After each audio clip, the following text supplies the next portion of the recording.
বিসমিল্লাহির রহমানির রহিম। সম্মানিত সুধী, আসসালামু আলাইকুম ওয়া রাহমাতুল্লাহি ওয়া বারাকাতুহু। জুলম আরবি শব্দ। এর আবিধানিক অর্থ হচ্ছে অত্যাচার। জুলমের ফাইল কর্তা হচ্ছে জালেম। জালেম শব্দের অর্থ হচ্ছে অত্যাচারী। আর জালেমের বহুবচন হচ্ছে জালিমিন। এর অর্থ হচ্ছে অত্যাচারীরা। জালেম অত্যাচার করে, আর যিনি অত্যাচারিত হন তাকে বলা হয় মাজলুম।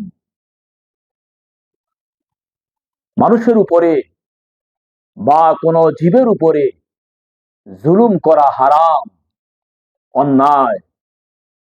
মহা ক্ষমতাবান আল্লাহ রাব্বুল আলামিন কোনো মানুষের প্রতি, কোনো জীবের প্রতি কখনো জুলুম করেন না, অত্যাচার করেন না।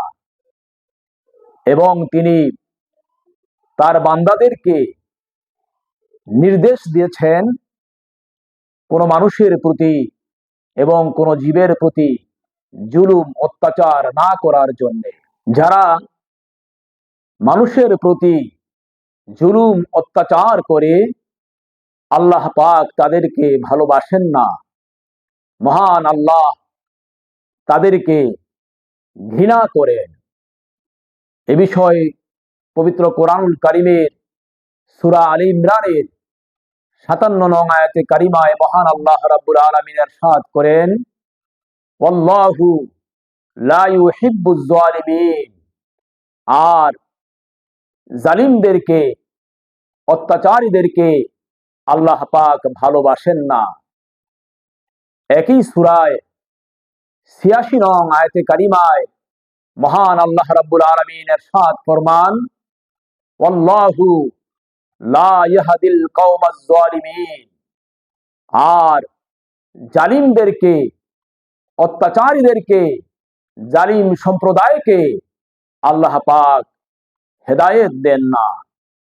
সুতরাং আমাদেরকে সতর্ক থাকতে হবে, আমরা যেন কারো প্রতি জুলুম না করি, অত্যাচার না করি। আমরা যেন মহান আল্লাহ পাককে ভয় করে চলি, কারণ এ বিষয় আমাদেরকে আল্লাহ পাকের কাছে জবাবদিহি করতে হবে।